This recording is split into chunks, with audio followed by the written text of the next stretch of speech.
Hola a todos, mi nombre es Esther y como muchos ya sabéis, yo soy neumóloga, actualmente estoy ejerciendo, aunque este año 2024 me he presentado nuevamente al MIR para buscar otra especialidad, pero bueno, eso es otro tema.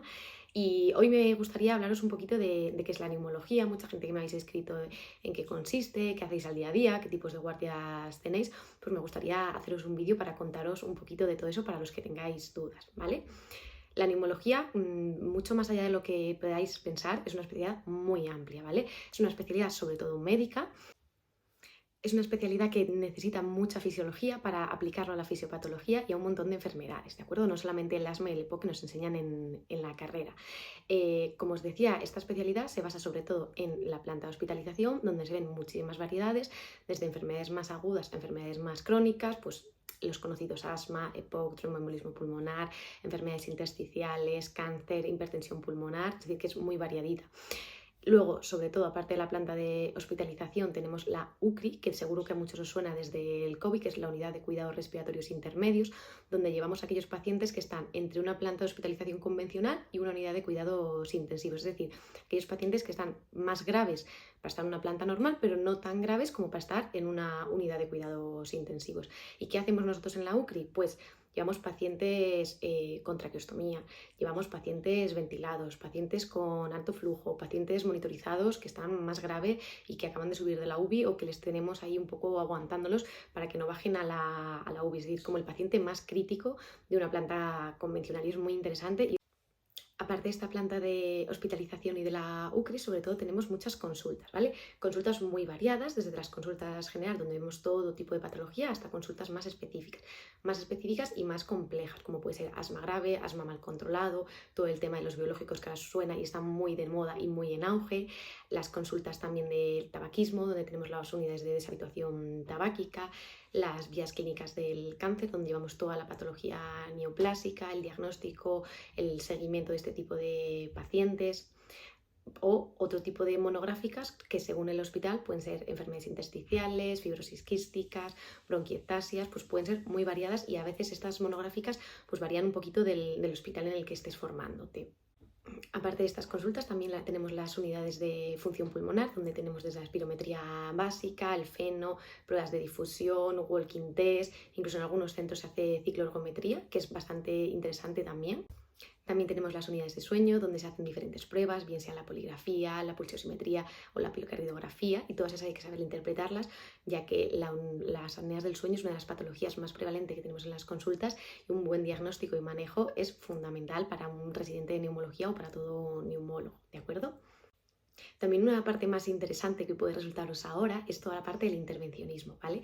Desde hace unos años hasta ahora la neumología intervencionista ha sido un boom y desde las técnicas más sencillitas como bien son la ecografía, tanto ecografía pulmonar como ecografía pleural, hasta fibrobroncoscopia con toma de biopsias, con punciones, legrados, hasta las técnicas un poquito más complejas como pueden ser el EBUS para hacer una estratificación mediastínica, la criobiopsia o la biopsia endobronquial o cualquier otro tipo de técnica, pues están ganando mucho protagonismo actualmente. No todas se hacen en todos los hospitales y sobre todo algunas más complejas como la navegación o el crioebus, la criobiopsia, pues solo en algunos centros, pero aunque vuestro centro no lo tenga, probablemente os den la opción de ir a rotar y aprender de este tipo de técnicas que son muy interesantes. Bueno, como os he contado, aparte de la planta, las consultas y las técnicas, así como la unidad de tabaquismo, la UCRI, una de las cosas más interesantes que tiene nuestra especialidad también son las guardias. Actualmente yo creo que en la mayoría de los hospitales sí que tienen guardias de especialidad, guardias de neumología, que os darán la oportunidad de desarrollaros en vuestra especialidad, más que a lo mejor en las guardias de medicina interna, que sea un poquito más la patología médica de manera global. Entonces yo creo que eso es muy importante a la hora de ir a un hospital y preguntar qué tipo de guardias hacen, guardias de especialidad, guardias de medicina interna, solamente guardias de urgencias. Probablemente de R1 solo hagáis guardias de urgencia o a lo mejor guardias de mochila, que es acompañando a un adjunto en esa especialidad. Estas guardias os digo que es muy interesante que lo presentéis en vuestro hospital porque depende mucho de otros a otros. Yo creo que es muy beneficioso hacer guardias de neumología porque iréis poquito a poco metiéndose en vuestra especialidad de lleno. Las guardias de medicina interna están bien, pero igual más para cuando eres resi pequeño para aprender un poquito de todo, pero es más interesante que durante vuestra formación hagáis guardias de vuestra propia especialidad, de la neumología. Entonces yo creo que eso sería un punto a valorar desde mi punto de vista, las guardias de especialidad propia, ¿vale? Depende del centro, lo normal es que se suelen hacer de R1 guardias de urgencias o guardias de medicina interna y ya a partir de R2, 3 y 4 pues hagan guardias de especialidad. Depende del centro, pues también es interesante que preguntéis si las guardias se hacen con adjunto localizado, es decir, que él esté en su casa y que le podéis llamar si tenéis cualquier duda, o si realmente ese adjunto está con vosotros de presencia. Yo creo que es más interesante que el adjunto esté de presencia con vosotros porque podéis aprender más en ese momento.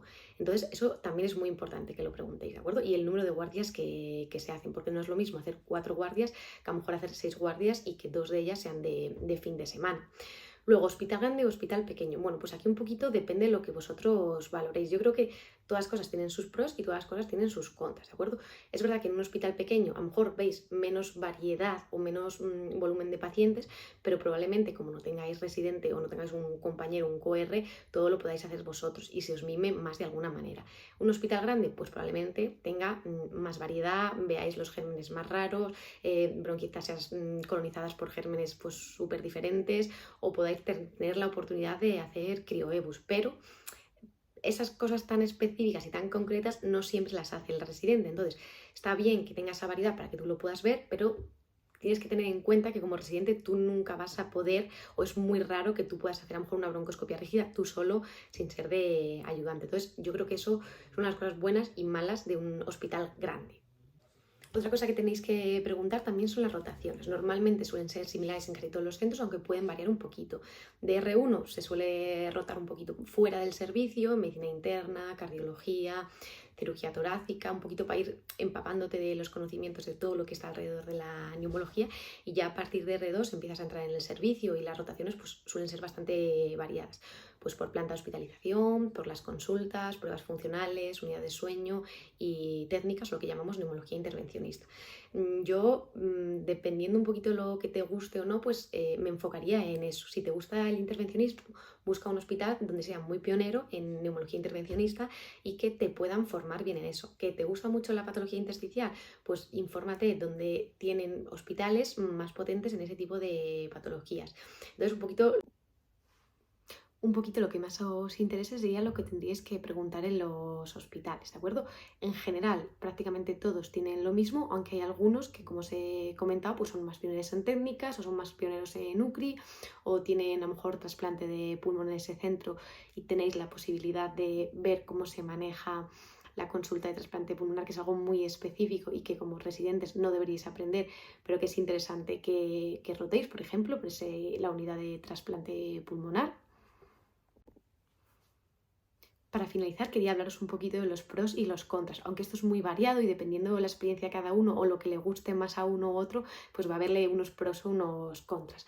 Pero en líneas generales, yo creo que los pros son que es una especialidad muy variada, una especialidad muy completa, que actualmente y desde el COVID ha tenido un protagonismo muy importante, ya no solo con la neumología intervencionista, que es un mundo totalmente enorme y que está todavía por abarcar, sino como la SUCRI o las diferentes consultas que tenemos.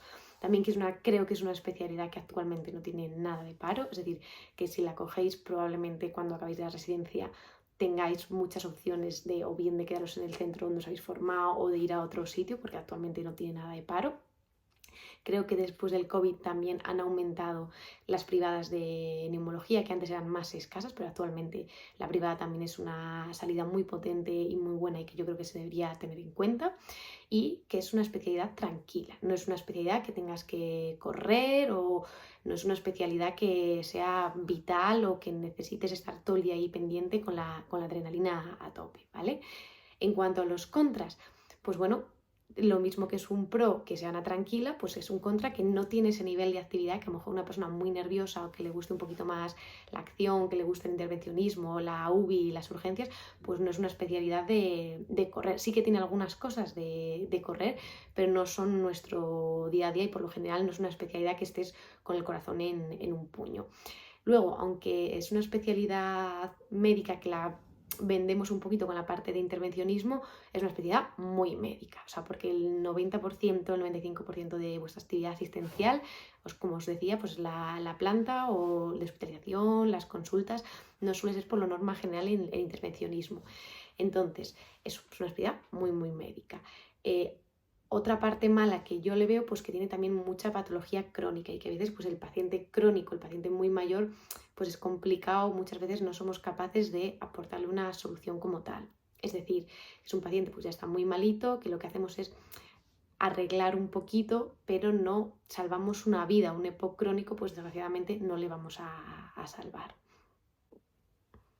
Entonces eso, pues un poquito los pros y los contras, y yo creo que es una especialidad muy bonita, que prácticamente todo el mundo que la hace le gusta. Yo jamás pensé que iba a hacer neumología y al final me robó el corazón. Es verdad que hay otra especialidad personalmente que me apasiona y que por eso me presenté al MIR en mi caso, pero aunque me hubiera salido mal, seguiría trabajando de neumóloga y seguiría muy a gusto, porque es verdad que esta especialidad prácticamente lo tiene todo. El problema es que, como os digo, es muy desconocida.